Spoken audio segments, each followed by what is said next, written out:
ये inland revenue act 1967 हम कर रहे हैं, जिसके 184 सेक्शंस हैं, 15 चैप्टर्स हैं।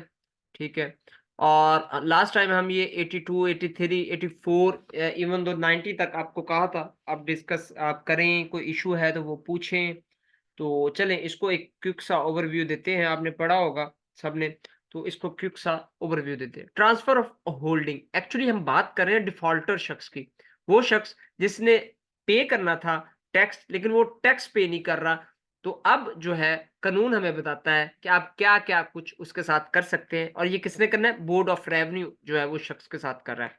होल्डिंग जो है हमने स्टार्ट के लेक्चर्स में पढ़ा था कि कोई भी शख्स जो ऑनरशिप है, जिसके पास ऑनर है, वो लैंड ऑनर है, तो उसके लिए एक होल्डिंग एरिया दे दिया जाता है। जस्ट लाइक आप समझ लें ऐसे कि बैंक में जैसे हम एक अकाउंट ले लेते हैं, एक जगह हमारी अकाउंट एक जो है वो हमारा होता है, इसी तरह बोर्ड ऑफ रेवेन्यू में जो एक लैंड ऑनर होता है, उसका एक खाता होता है, और वो एक अकाउंट ऑक्युपाई करता है, जिसको हम होल्डिंग बोलते हैं। ठीक है। तो वो कहता है at any time after an error of land revenue has accrued on a holding, the collector may transfer the holding to any person being a landowner of the state in which state such holding is situated। यानी main आपको overall इस सारी बात का मतलब बताऊं कि collector जो है, क्योंकि आपको पता है डिवीजन का वो मालिक होता है एफबीआर के हवाले से, टैक्स कलेक्शन के हवाले से। तो अगर कोई शख्स टैक्स पे नहीं करता, और उसको हमने लास्ट में देखा भी कि उसको आप नोटिस भेजेंगे और बहुत सारे मामलात, उसकी फसल ऑक्युपाई करेंगे, लेकिन उसके बावजूद वो नहीं देता, तो ये हम अब जो है क्रिटिकल पोजीशंस की तरफ आ रहे हैं कि ट्रांसफर ऑफ होल्डिंग कर दी जाएगी किसी और पर्सन को। जैसे जब्त हम जमीन कर लेते हैं कि आप अपना जो है टैक्स नहीं पे कर रहे, तो हम आपकी जमीन, जो कलेक्टर है वो कहेगा जी मैं ट्रांसफर कर रहा हूँ आपकी जमीन जो है थर्ड पार्टी को जो है वो कर देंगे। जो भी आपका जो है वो रेवेन्यू है, ये समहाउ जो भी है वो हमें पे कर देगा, और जो आपके बाकी पैसे बचते हैं वो आपको दे दिए जाएंगे। यानी आप कह लें कि जबरन आपकी जमीन जो है वो ट्रांसफर कर दी जाती है, सेल कर दी जाती है। पढ़ देता हूँ फर्दर, ताकि आप बाद में पढ़ें तो आपको इशू ना हो। कुछ वर्ड्स ऐसे होते हैं जो बाद में इशू क्रिएट करते हैं। And not being a defaulter in respect of his on holding on condition of his paying the error before. Error किसे बोलते हैं? बकाया जात। ये आपके बिलों पे भी लिखा होता है, बकाया जात। Before being put in possession of the holding. Possession किसको बोलते हैं? मलकियत को। ठीक है जी। होल्डिंग आपको पता है अकाउंट का। And on such further conditions as the collector may deem fit to impose, provided that no order shall be passed under this subsection for the transfer of a holding unless the process specified in clause B and C of section 80 have first been taken against the landowner। हम 80 में जो है उसके खिलाफ पढ़ चुके हैं। उसके बाद जी बी क्या सेकंड और क्या ऑप्शन है जी? The transfer may as the collector thinks fit be either till the end of the agriculture year in which the defaulter pays to the transferee the amount of error which the transferee paid before being put in possession of the holding। हमने इससे पहले पढ़ा था कि एक साल होता है जो जनवरी में कंप्लीट होता है। पूरा साल जैसे बैंक वालों का जून में जाके कंप्लीट होता है, एक पूरा ईयर जो है या जिस तरह ये दिसंबर में करते हैं, लेकिन इनका पूरा ईयर जो होता है, जब आपने कोई स्टेटमेंट लेनी होती है तो वो एक कंप्लीट ईयर का होता है। इसी तरह वो कह रहा है कि अगर कलेक्टर की मर्जी पे डिपेंड करता है कि अगर उसे लगे कि ये शख्स जो है हमारा जो एग्रीकल्चर ईयर है वो पूरा होने तक पैसे पे कर देगा, तो वो होल्डिंग को रोक भी सकता है, उसी के पास रहने दे सकता है।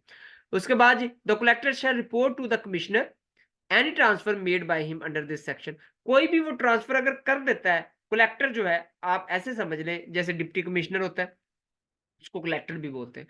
तो वो कोई भी अगर ऐसा काम करता है तो वो कमिश्नर जो है, जो कि एक डिवीजन का हेड बैठा है एफबीआर का, तो वो उसको बताएगा। उसके बाद जी and the commissioner may set aside the transfer or alter the conditions thereof or pass such order other order as he thinks fit. अच्छा, ये जो भी गवर्नमेंट सेक्टर में ये होता है, कोई भी जो ऑफिसर है वो सबऑर्डिनेट का पाबंद नहीं होता। जस्ट लाइक कलेक्टर ने कोई फैसला कर दिया है कि जी ये मैं जमीन इनको जो है ये ट्रांसफर कर रहा हूँ। कलेक्टर ने देखा, फैसला सुना, और उसे लगा कि नहीं ये उसने फैसला सही नहीं किया, तो कलेक्टर मजाज होता है उस चीज के करने के कि अब जो है मैं नहीं, ये आपने होल्डिंग गलत कर दी है। सो ये जो है इवन दो वो सबऑर्डिनेट की रिपोर्ट भी कर सकता है कि जी उससे जस्टिफिकेशन मांग सकता है आपने ये गलत फैसला कैसे कर दिया। ठीक है। तो ये जो अपर जो लीड पावर होती है उसके हाथ में ये चीज होती है। हाँ, अलबत्ता कमिश्नर कोई ऐसा ऑर्डर कर दे, कलेक्टर जो उसका सबऑर्डिनेट है ये चेंजिंग नहीं कर सकता।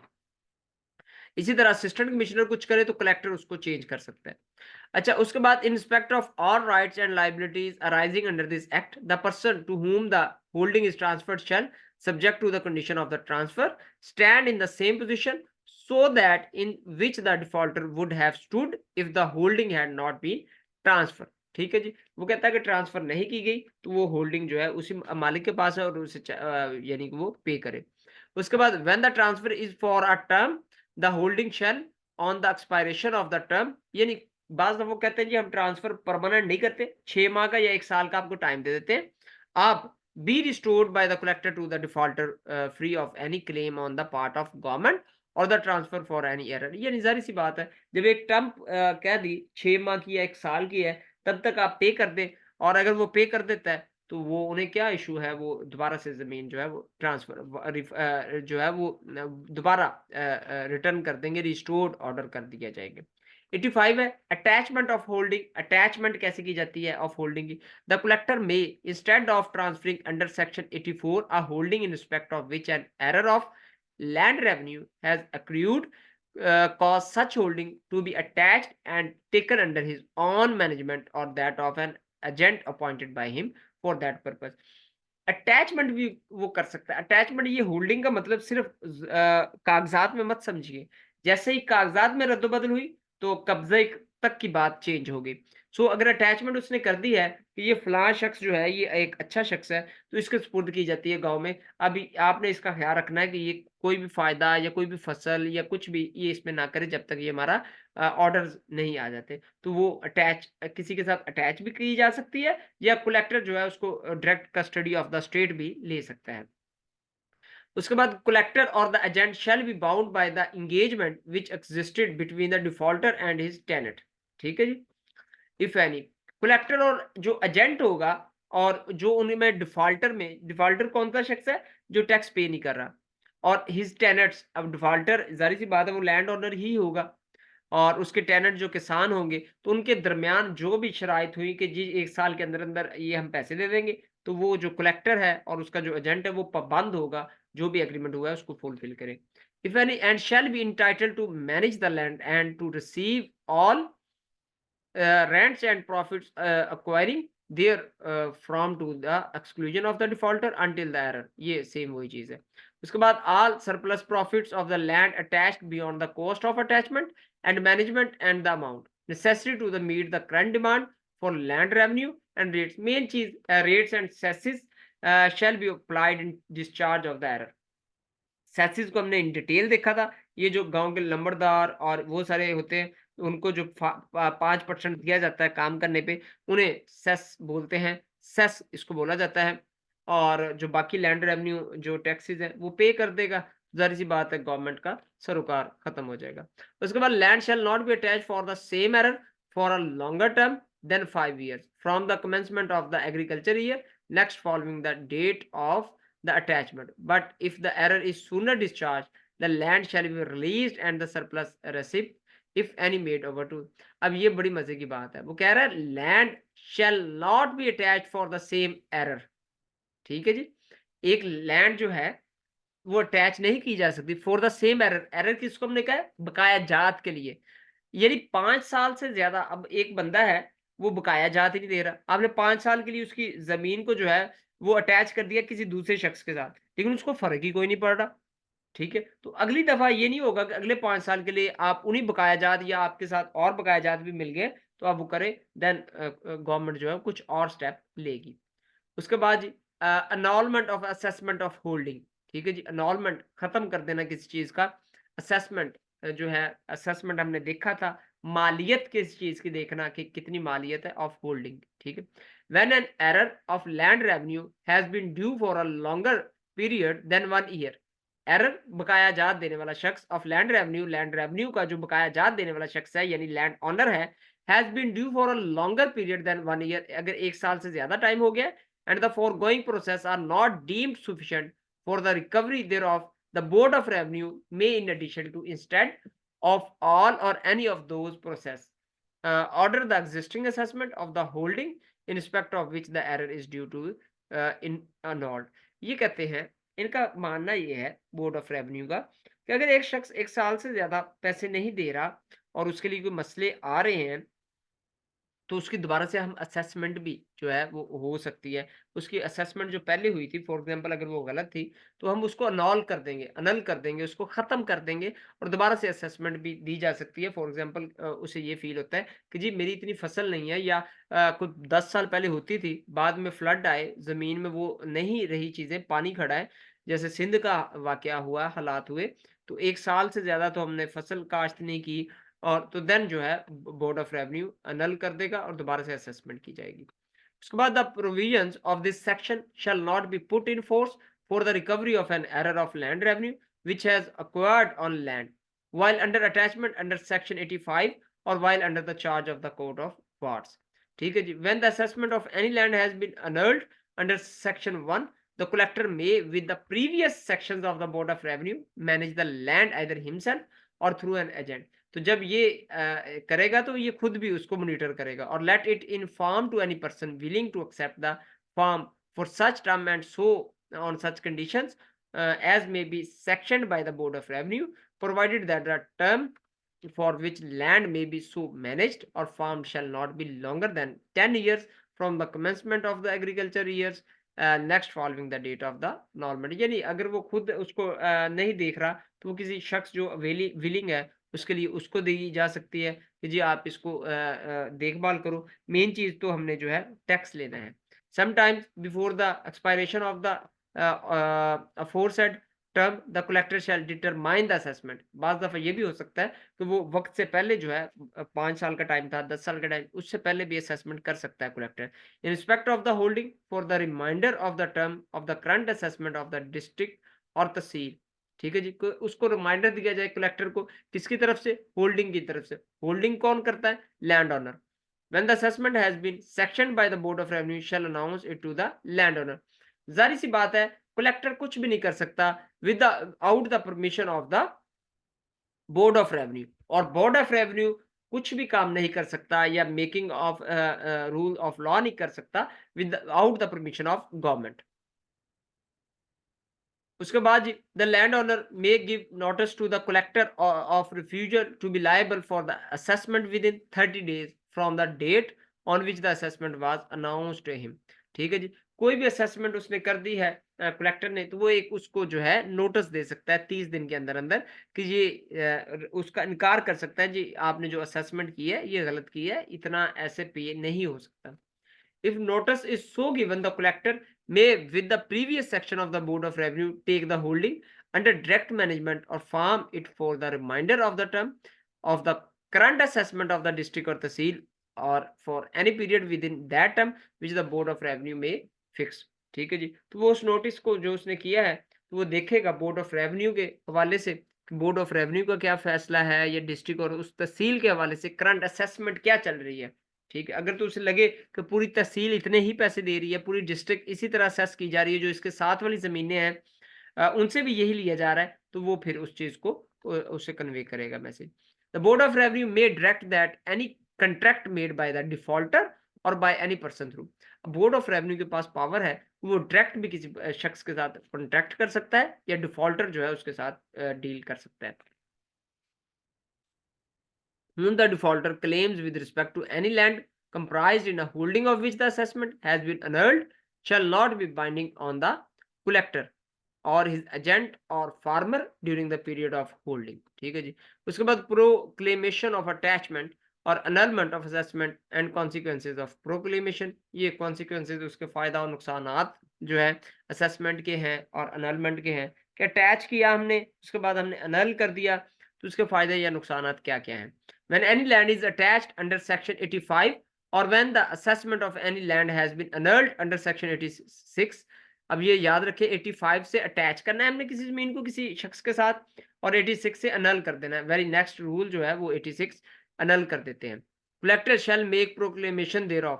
No payment made by any person to the defaulter before the making of the proclamation on account of rent or any other assent in anticipation of the usual time for the payment shall, without the previous section of the collector, be credited to that person or relieve him from liability to make the payment or to the collector.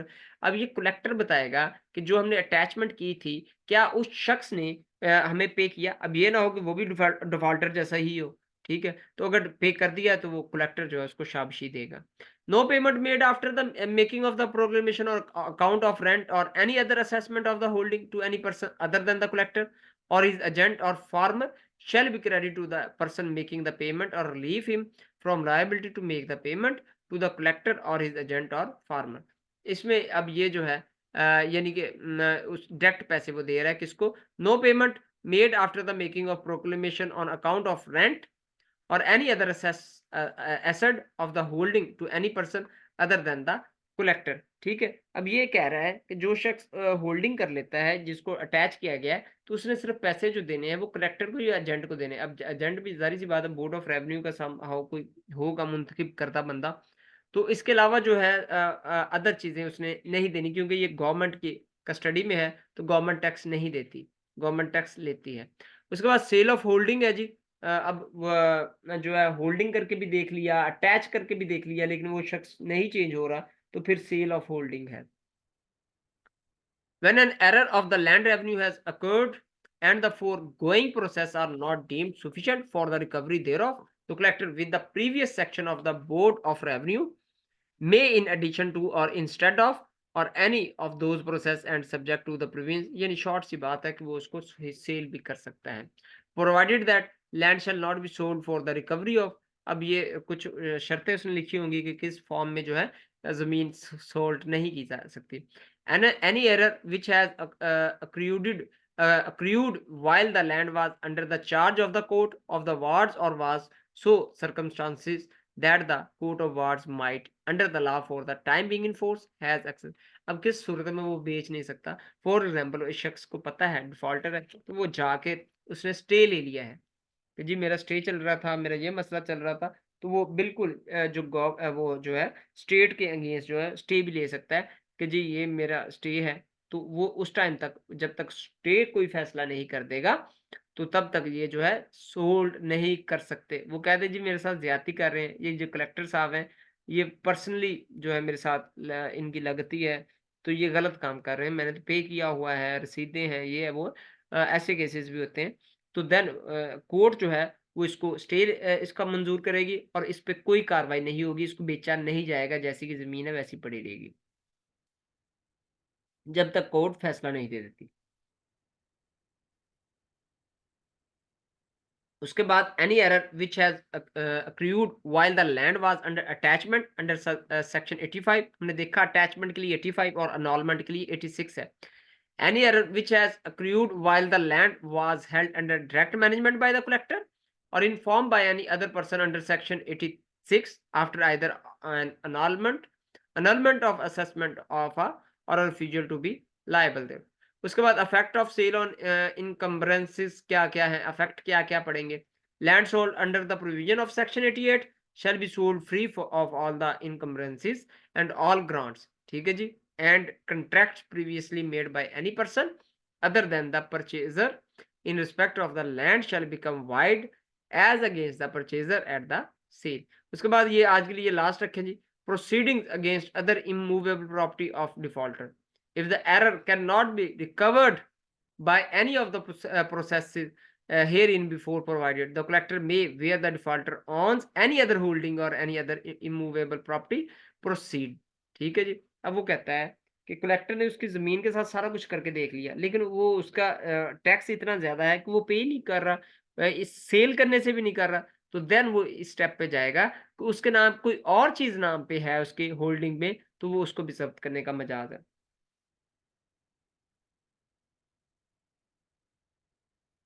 उसके बाद under the provisions of this act against the property as if it were the land in respect of which the arrear, provided that no interest save those of the defaulter alone shall be so proceeded against। इसी तरह when the collector decides to proceed under this section against immovable property and other than the land in respect of which error, यानी वो इसके अलावा भी किसी के against जो है वो कर सकता है।